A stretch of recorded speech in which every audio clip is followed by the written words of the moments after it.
America's big cities are facing major problems. From sky-high interest rates to the reluctance of employees to return to... So we know these high mortgage rates are wreaking havoc on the housing market. They're a disaster. This month about the risks of commercial real estate loans on bank balance sheets. The office demand, right? And we've seen with the advent of remote work and hybrid work a dramatic reduction in office demand over the past 3 years. That has led to rising vacancy rates, and in fact, all-time high vacancy rates. Out-of-state investing, is it a dream come true or actually a nightmare? Well, it depends. There may be hidden surprises you didn't see coming, or what we call the dreaded tenant red flags. Sounds scary, we know, and hitting the buy button on your first out-of-state turnkey rental property is a monumental decision already. So knowing what to expect and how to handle any red flags will help you make your out-of-state investing experience much smoother. Well, we explore some common signs of potential tenant issues, how it can impact you and your investment, and how you know if you should move forward with the deal or not if you come across these red flags. So when we're through here, you'll have a game plan for spotting any tenant red flags, as well as plenty of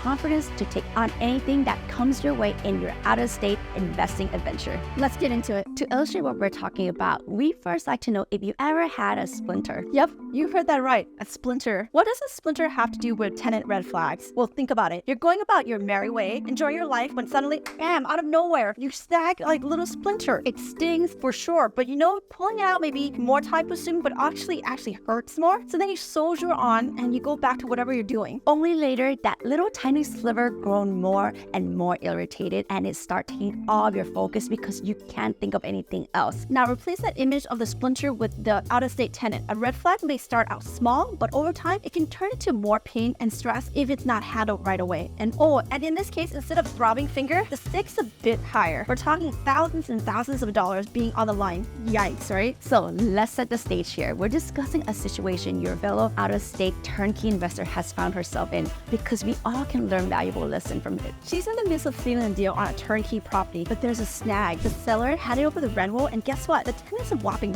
10 days late on their second month's rent. That means there's 11 months left on the lease, and this is the first time the rent has actually been due. Guys, there's a 3-day grace period on this property, so meaning that the tenant is actually technically 7 days overdue. Now, if you're like this investor, you're probably wondering if this is a red flag or not. You know, especially this is your first out-of-state investment property. Is it large enough flag to stop you from moving forward, or do you dive in head first and risking facing bigger issue down the road? It's not an easy call because there's a lot of things to consider, but we're about to walk you down the road on how to handle these sorts of tenant red flags so you can make the best decision for yourself and your investments. So first thing first, you need to assess what it will be like dealing with some potential delinquent tenants to get a better idea of what you're getting into. There are things you have to gauge. If this is a late payment, it's going to be like a one-time thing, or is it going to be a persistent pain in the neck? We recommend requesting to see their lease application as well as any other financial statements to assess their risk profile. A quick and easy test you can do is to compare their net income to their monthly rent. If their income is not at least 3 times the rental price, then you know it may be a bad situation to stay in, and these tenants are likely to cause issues every month. The next step you want would be to get savvy with the legal stuff, things like state laws on delinquent tenants, for eviction procedures, and tenant protections. You always want to make sure that you know the options before things get really bad with the tenants. After all, once the splinter has dug its way in underneath your skin, it's much harder to pull out, you know?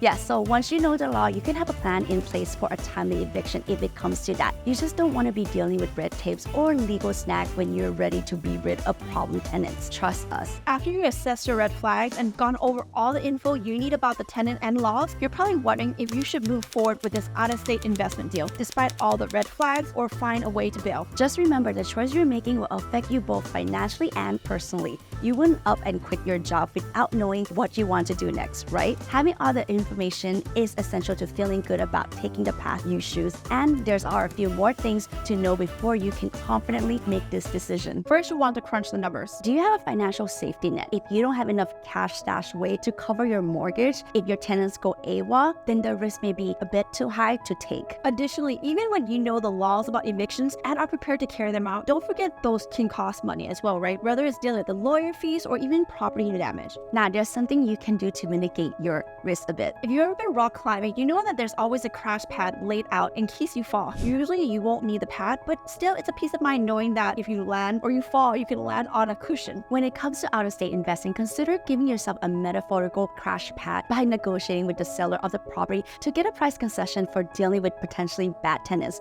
like asking to have the funds in escrow. If the tenants pay on time within the 11 months left on the term, the fund will revert back to the seller. That's a great idea. We're sharing all this with you because we know what it's like thinking you're stepping into passive income opportunity, then realizing that it's actually not so passive. Not at all, right? So it reminds us of the time a friend of ours was so excited to tell us that they were getting into the automating their homes. Where we're like, what is automating your home? It's the whole shebang from automating door locks to lighting to thermostat. It was supposed to make everyday living so simple and convenient. But it wasn't long before our friend called us complaining about all the new gadgets. They faced crazy complicated setups, tons of compatibility issues, ongoing maintenance fees, and malfunctions galore. Instead of improving their life, it made simple tasks much harder. And that's what we're trying to help you avoid by sharing this out-of-state tenant scenario with you today. It's easy to get drawn into the turnkey investment properties with rose-colored glasses on, but then time, money, and stress adds up quickly when you're constantly dealing with those out-of-state problem tenants. What started as a simple way to passively get the mailbox money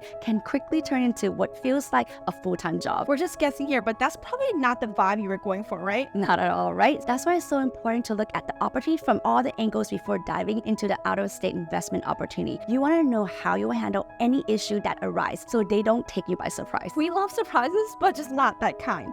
Of course not, right? To give yourself the best preparations for success, we recommend looking to 6 different parts of each investment opportunity and learning everything you can about them before purchasing the property. First, you want to know about tenant management, which is what we've been discussing today, but it doesn't stop there. You also want to consider the property maintenance, property communication challenges, legal compliance, unexpected expenses you need to be prepared for, and property turnover. By doing your due diligence, you can give yourself the best shot at making informed decisions about whether or not an investment opportunity is right for you.